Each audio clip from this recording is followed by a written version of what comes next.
Imagine, tu te réveilles un matin à Sofia. Tu ouvres les volets, devant toi la montagne Vitosha. Le soleil tape déjà, il est 9h, tu descends prendre ton café dans un petit bistrot du quartier, l'addition est seulement de 1,50€. Tu rentres bosser depuis ton appart lumineux de 70 mètres carrés, en plein centre. Loyer 550€, et le soir, t'as rendez-vous avec d'autres Français expatriés pour une rando. Ça, c'est le quotidien de centaines de Français installés en Bulgarie.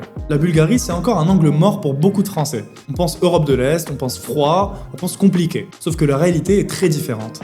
C'est un pays de l'Union Européenne, à 2h30 d'avion de Paris, avec un coût de vie divisé par 2. Une communauté française qui grandit chaque année. Chez Vivre en Bulgarie, on accompagne des entrepreneurs du web à s'expatrier en Bulgarie et à créer leur société sur place. Tu retrouveras toutes nos ressources en description si tu veux aller plus loin.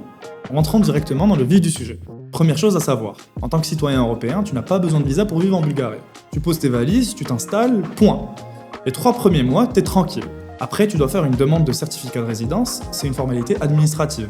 Tu vas à la mairie avec ton passeport, une preuve de logement, une assurance santé et un justificatif de revenus ou d'activité. En quelques semaines, t'as ton papier. Et là, tu deviens officiellement résident bulgare. Ce qui change tout, c'est que t'es dans l'Union Européenne.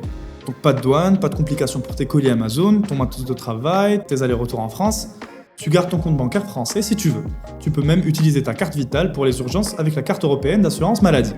Bref, administrativement, c'est fluide. Maintenant, parlons de ce qui t'attend au quotidien. Soyons honnêtes, la Bulgarie, ce n'est pas la France. La langue est différente, l'alphabet est cyrillique, et les codes culturels peuvent te surprendre au début. Par exemple, quand tu hoches la tête pour dire oui, ici ça veut dire non. Et inversement. Ça paraît bête, mais il faut s'y faire. Mais voilà le truc. Dans les grandes villes comme Sofia, Plovdiv ou Varna, l'anglais passe très bien.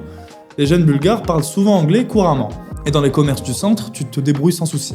Côté intégration, il y a une vraie communauté française sur place. Des groupes Facebook actifs, des apéros organisés, des événements réguliers. À Sofia, tu peux facilement rencontrer d'autres expats francophones, en quelques jours. C'est un détail qui compte quand tu bosses en ligne et que tu as besoin de liens sociaux. Et puis les Bulgares sont accueillants. Pas un style expansif à l'italienne, plutôt réservé au début. Mais une fois que le contact est établi, c'est chaleureux et surtout c'est authentique. On peut aussi parler du coût de la vie, et là aussi, tu vas être surpris. Le coût de la vie en Bulgarie, c'est entre 40 à 50% moins cher qu'en France. Sur à peu près tout. Logement, un T2 au centre-ville de Sofia, tu le trouves entre 500 et 750€.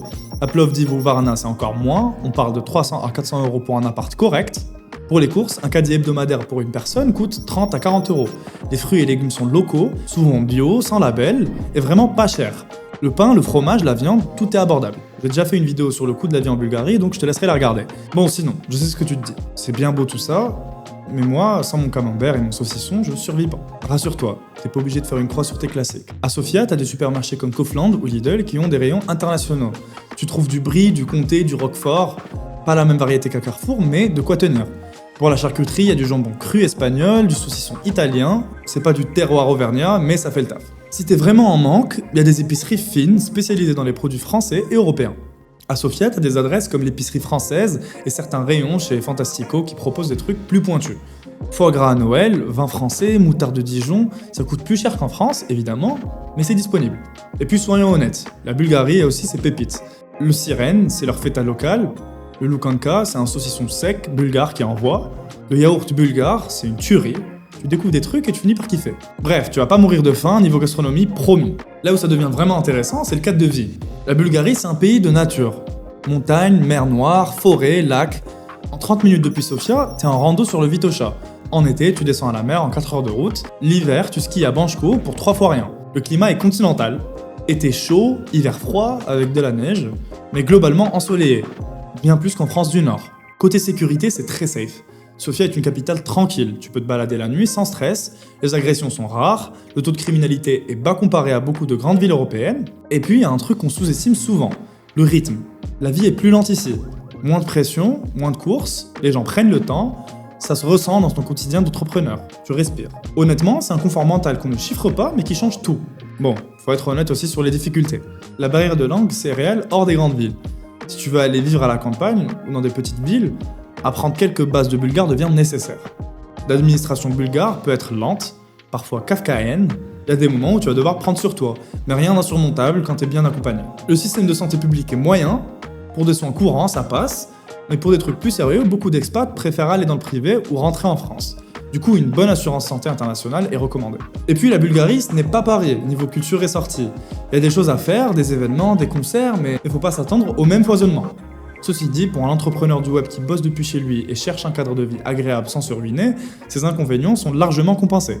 Maintenant, je vais te donner le chiffre qui change tout. Un Français qui vit correctement en Bulgarie, avec un bel appart, des sorties, des voyages dans le pays, une bonne connexion internet et un quotidien confortable dépense en moyenne entre 1000 et 1400 euros par mois, tout compris. En France, pour le même niveau de vie, t'es facilement à 2500 ou 3000 euros. Tu vois ce que ça veut dire concrètement? Ça veut dire que tu as besoin de moins de revenus pour vivre bien. Ça veut dire que tu peux lancer ton projet avec un matelas financier qui dure 2 fois plus longtemps. Ça veut dire que tu prends des risques entrepreneuriaux avec moins de pression, que tu dors mieux, que tu crées mieux. La Bulgarie, c'est pas juste un pays pas cher, c'est un accélérateur de liberté. La Bulgarie n'est pas parfaite, il y a des ajustements, une adaptation culturelle, des petits tracas. Pour un entrepreneur du web qui veut un cadre de vie agréable, une fiscalité avantageuse et un quotidien serein. C'est une option qui mérite vraiment d'être creusée. Si cette vidéo t'a été utile, mets un like, abonne-toi pour découvrir d'autres contenus sur l'expatriation en Bulgarie. A très vite.